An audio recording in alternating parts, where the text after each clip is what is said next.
to show you how you can convert text to Boolean in Postgres and what some of the valid and invalid values are when you are casting. Let me check which version of Postgres I'm on. I'm on Postgres 17. Okay, that looks good.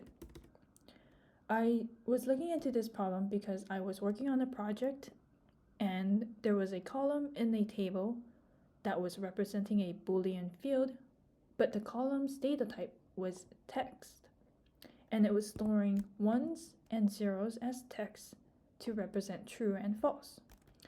So I had to convert this column from text to Boolean. And here with this query, I'm trying to show you that we have 1 as a text and we're converting it to Boolean and it returns true. I think this bracket and the V on the inside, that's DB Beaver's representation of true. Similarly, we have 0 as a text converted to Boolean and we see it's false. So we have that bracket without the V. It looks like a checkbox that is not checked. I was converting the values for that column and then I ran into some errors because there were some invalid values. And one of the invalid values was an empty string. So if we try to run this query here where we are converting the empty string to a Boolean, it gives us an error. It says invalid input syntax for type Boolean, empty string. Another invalid value, well, it's not technically invalid, it will evaluate, but it's not what I was expecting, is with the input value null. So null, I think in general, is an interesting data type, and it can make some of your work confusing because it's kind of an unknown value. So here we see we are converting null to Boolean and it's returning null.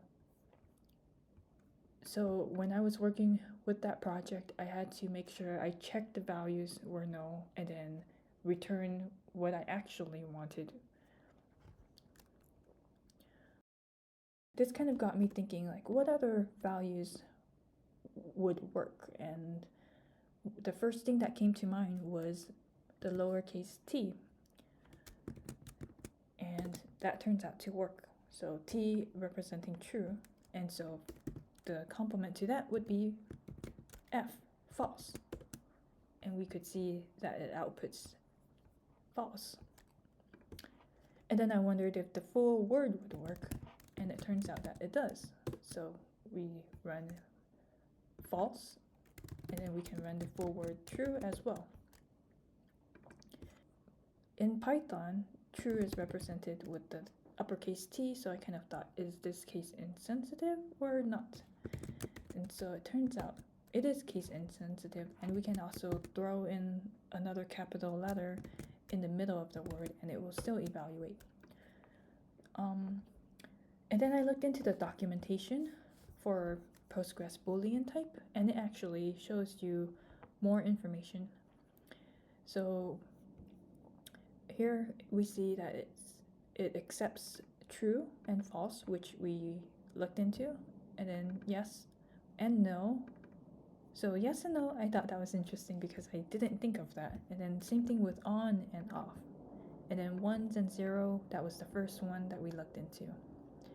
This line right here has some more interesting information. It says unique prefixes of these strings are also accepted. For example, T or N.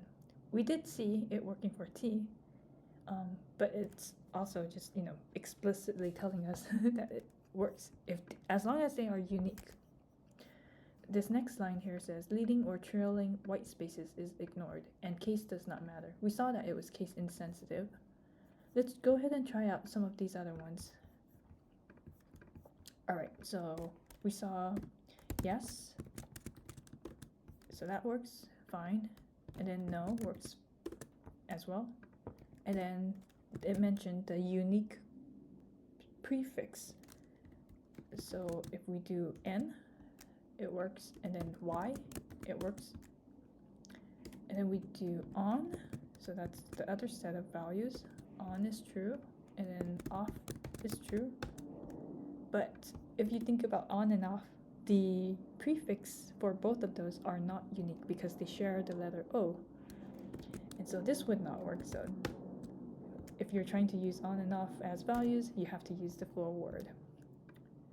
And then it mentioned the leading and trailing spaces. So if I do yes with leading spaces, it works fine. And then yes with the trailing spaces, it works fine as well. I think that's all I have to show you. I just thought this was an interesting discovery with casting from text to Boolean, and I hope you learned something new.